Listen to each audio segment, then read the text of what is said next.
On behalf of the General Assembly, I have the honor to welcome His Excellency Joseph R. Biden, Jr., President of the United States of America, and invite him to address the Assembly. Thank you. Mr. President, Mr. Secretary General, my fellow leaders, in the last year, our world has experienced great upheaval. A growing crisis in food insecurity, record heat, floods and droughts, COVID-19, inflation, and a brutal, needless war. A war chosen by one man, to be very blunt. Let us speak plainly. A permanent member of the United Nations Security Council invaded its neighbor, attempted to erase a sovereign state from the map. Russia has shamelessly violated the core tenets of the United Nations Charter. No more important than the clear prohibition against countries taking the territory of their neighbor by force. Again, just today, President Putin has made overt nuclear threats against Europe and a reckless disregard for the responsibilities of the non-proliferation regime. Now, Russia's calling up more soldiers to join the fight, and the Kremlin is organizing a sham referenda to try to annex parts of Ukraine, an extremely significant violation of the UN Charter. This world should see these outrageous acts for what they are. Putin claims he had to act because Russia was threatened. But no one threatened Russia, and no one other than Russia sought conflict. In fact, we warned it was coming, and with many of you we worked to try to avert it. Putin's own words make his true purpose unmistakable. Just before he invaded, Putin asserted, and I quote, "Ukraine was created by Russia and never had, quote, real statehood." And now we see attacks on schools, railway stations, hospitals, on centers of Ukrainian history and culture. In the past, even more horrifying evidence of Russia's atrocity and war crimes. Mass graves uncovered in Izium, bodies, according to those who excavated those bodies, showing signs of torture. This war is about extinguishing Ukraine's right to exist as a state, plain and simple, and Ukraine's right to exist as a people. Whoever you are, wherever you live, whatever you believe, that should make your blood run cold. That's why 141 nations in the General Assembly came together and to unequivocally condemn Russia's war against Ukraine. The United States has marshaled massive levels of security assistance and humanitarian aid and direct economic support for Ukraine. More than $25 billion to date. Our allies and partners around the world have stepped up as well.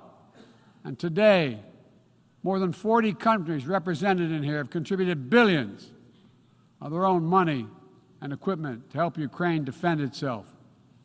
The United States is also working closely with our allies and partners to impose costs on Russia, to deter attacks against NATO territory, to hold Russia accountable for the atrocities and war crimes.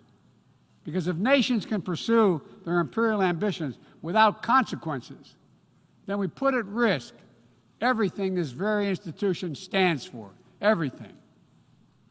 Every victory won on the battlefield belongs to the courageous Ukrainian soldiers.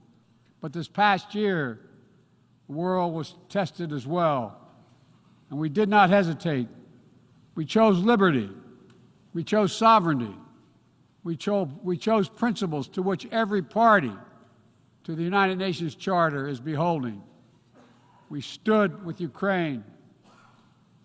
Like you, the United States wants this war to end on just terms, on terms we all signed up for, that you cannot seize a nation's territory by force, that the only country standing in the way of that is Russia.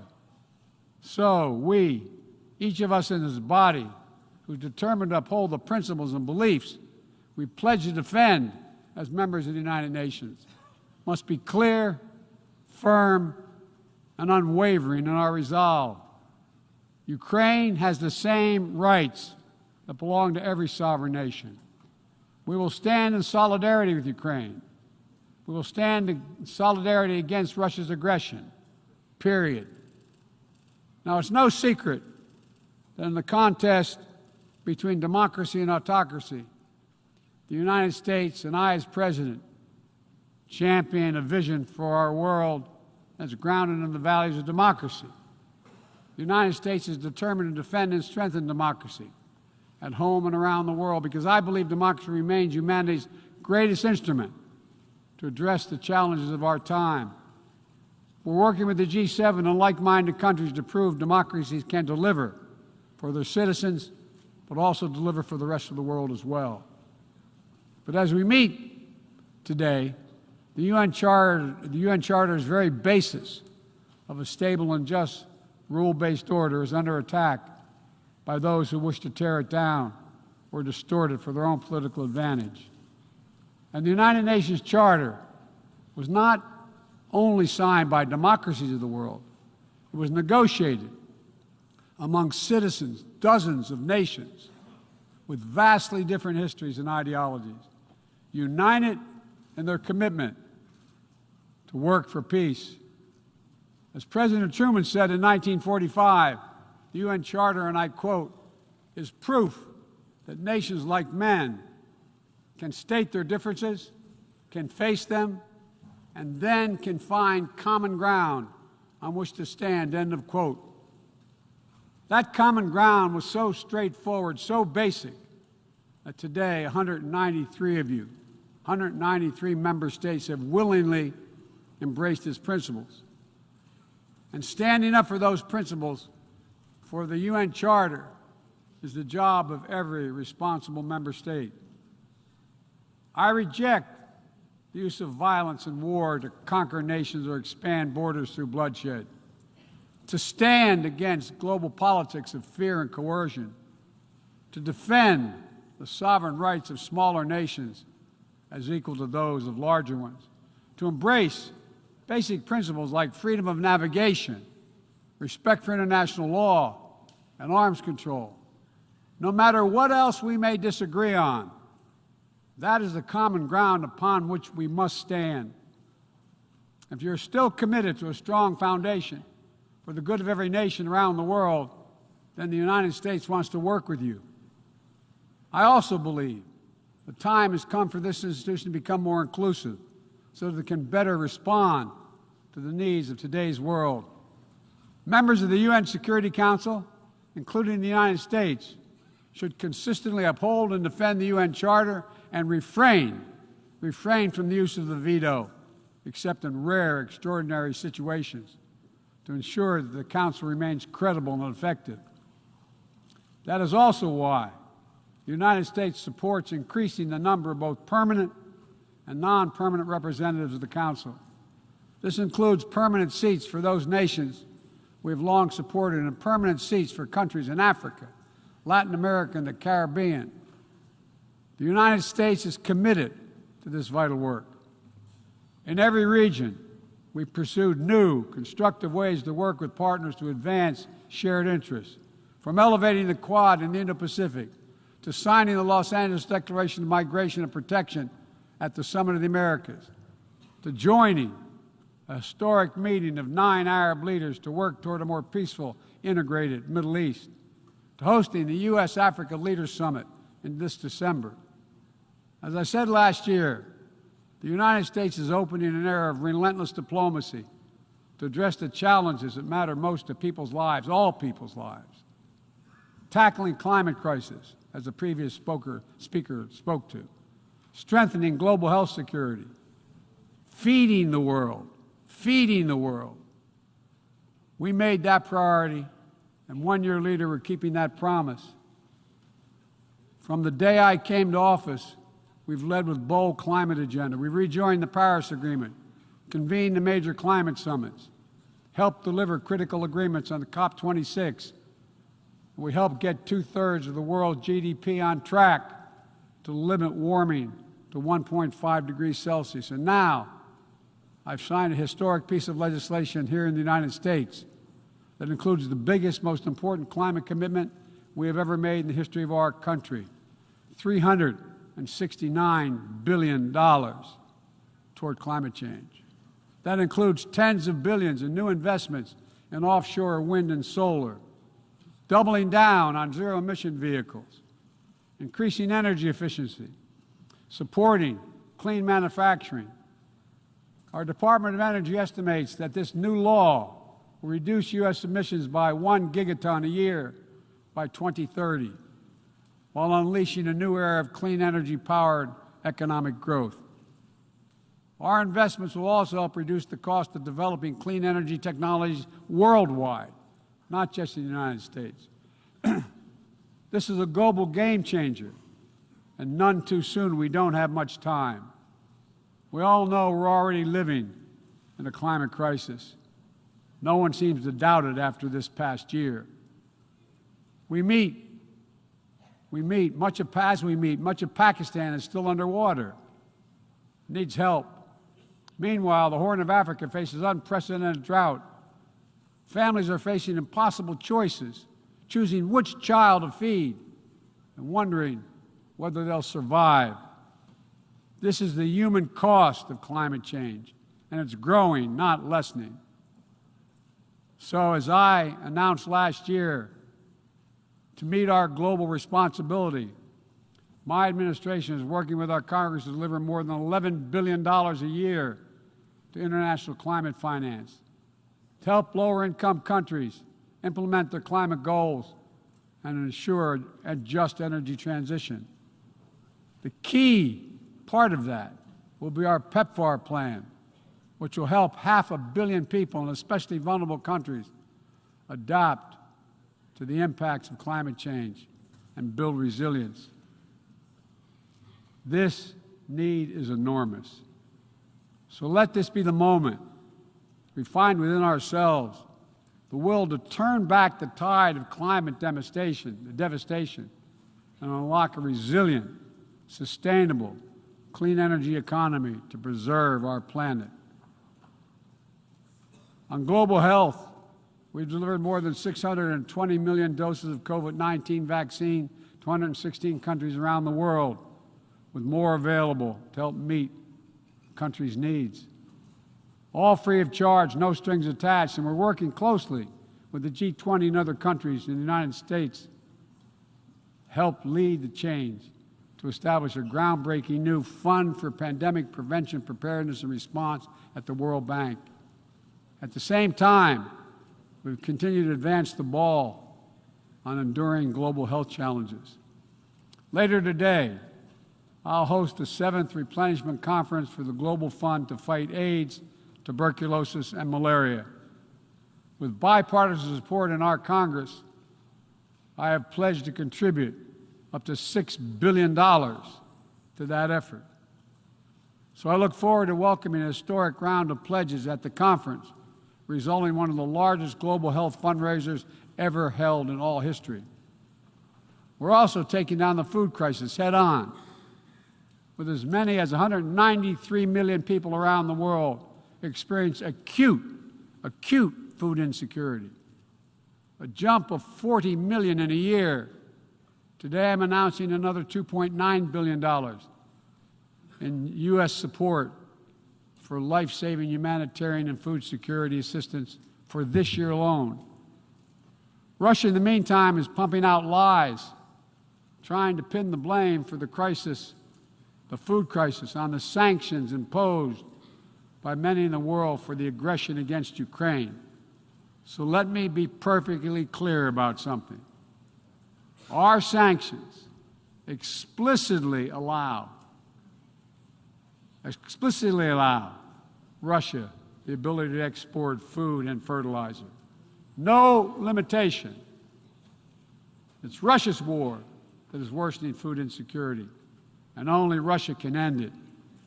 I'm grateful for the work here at the UN, including your leadership, Mr. Secretary General, establishing a mechanism to export grain from Black Sea ports in Ukraine that Russia had blocked for months, and we need to make sure it's extended. We believe strongly in the need to feed the world.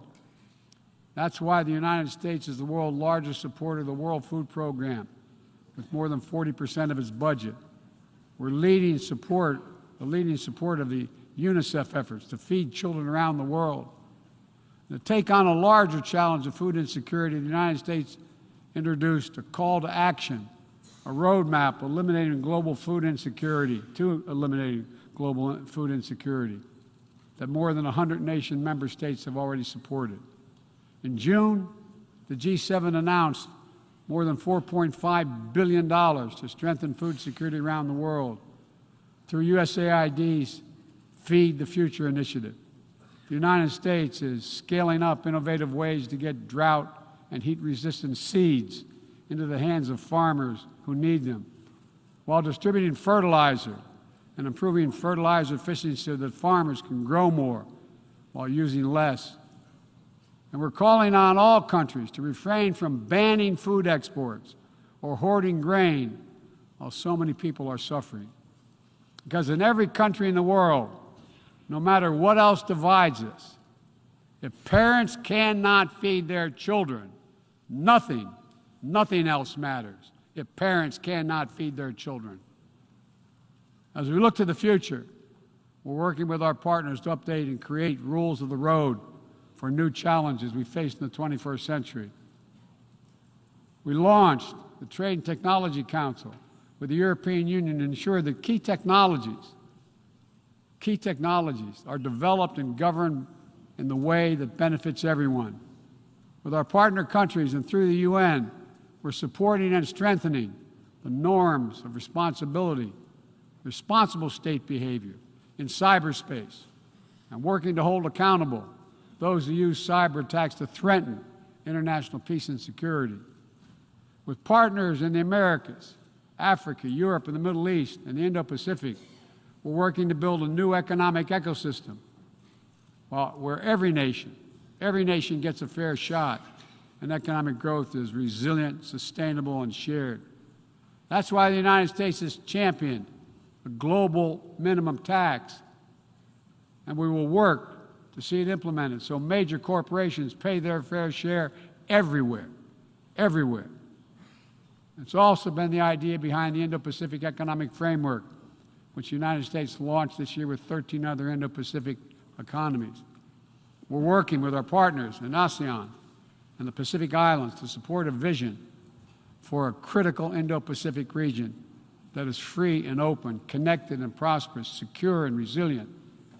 Together with partners around the world, we're working to secure resilient supply chains that protect everyone from coercion or domination, and ensure that no country can use energy as a weapon.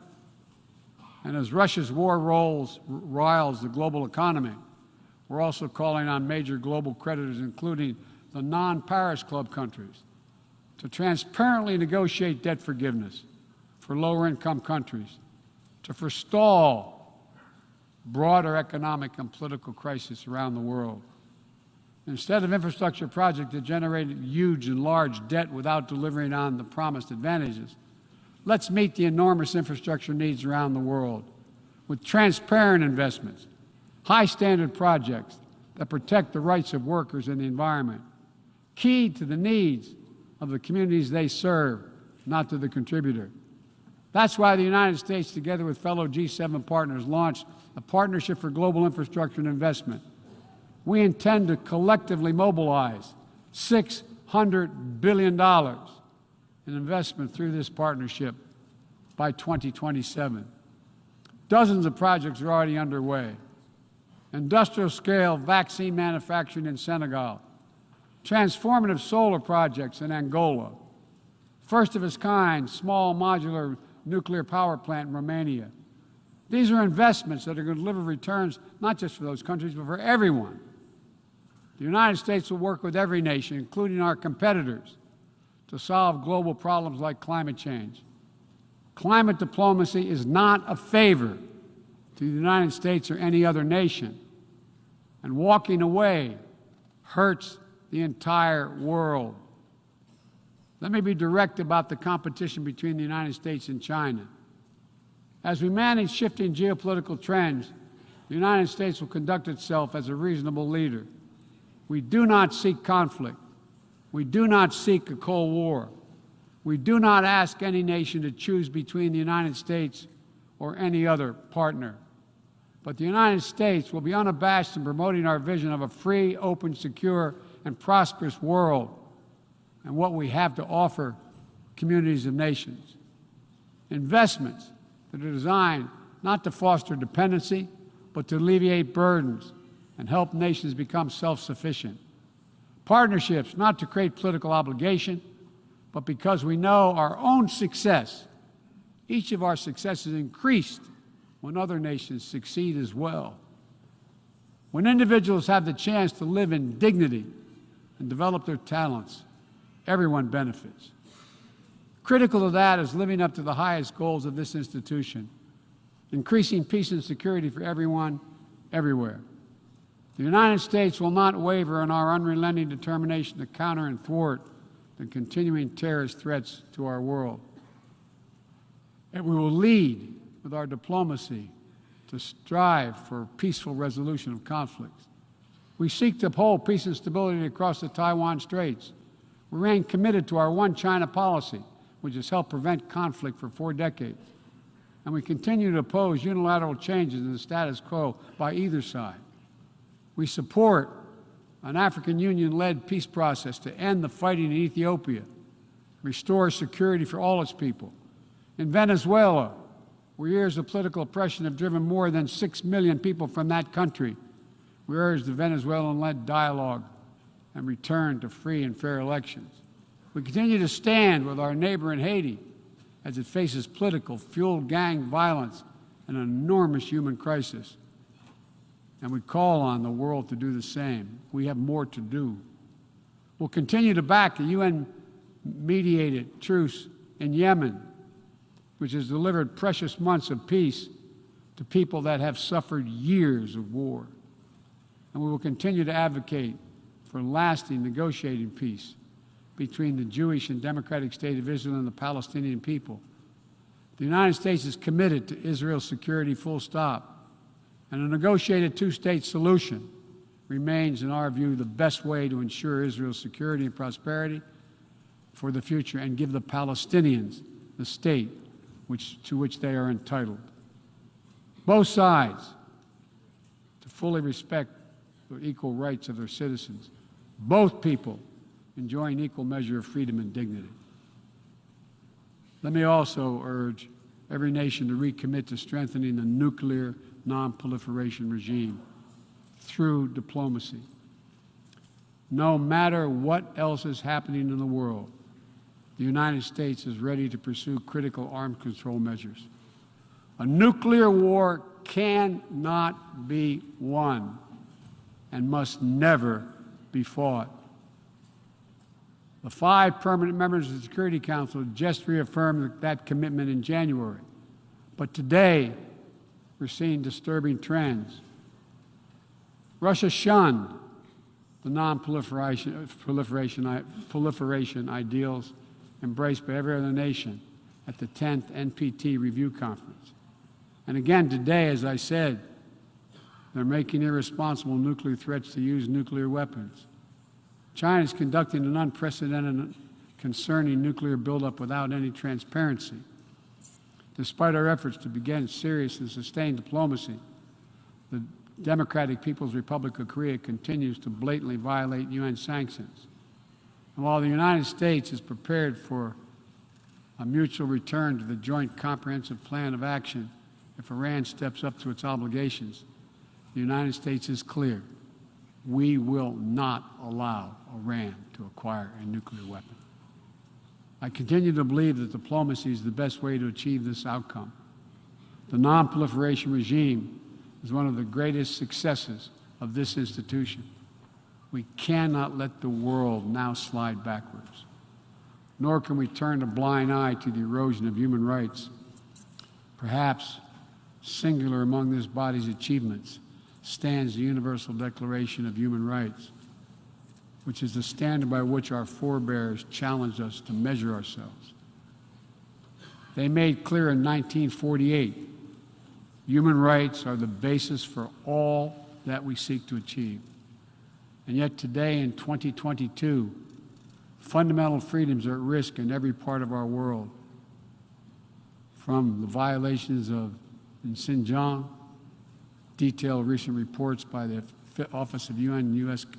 reports detailing by the U.S. High Commissioner, to the horrible abuses against pro-democracy activists and ethnic minorities by the military regime in Burma, to the increased repression of women and girls by the Taliban in Afghanistan. And today, we stand with the brave citizens and the brave women of Iran who right now are demonstrating to secure their basic rights. But here's what I know. The future will be won by those countries that unleash the full potential of their populations, where women and girls can exercise equal rights, including basic reproductive rights, and contribute fully to building a stronger economies and more resilient societies, where religious and ethnic minorities can live their lives without harassment and contribute to the fabric of their communities, where the LGBTQ plus community, individuals, live and love freely without being targeted with violence, where citizens can question and criticize their leaders without fear of reprisal. The United States will always promote human rights and the values enshrined in the UN Charter in our own country and around the world. Let me end with this. This institution, guided by the UN Charter and the Universal Declaration of Human Rights, is at its core an act of dauntless hope. Let me say that again. It's an act of dauntless hope.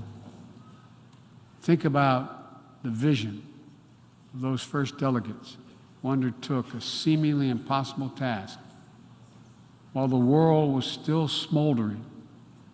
Think about how divided the people of the world must have felt with the fresh grief of millions dead, the genocidal horrors of the Holocaust exposed.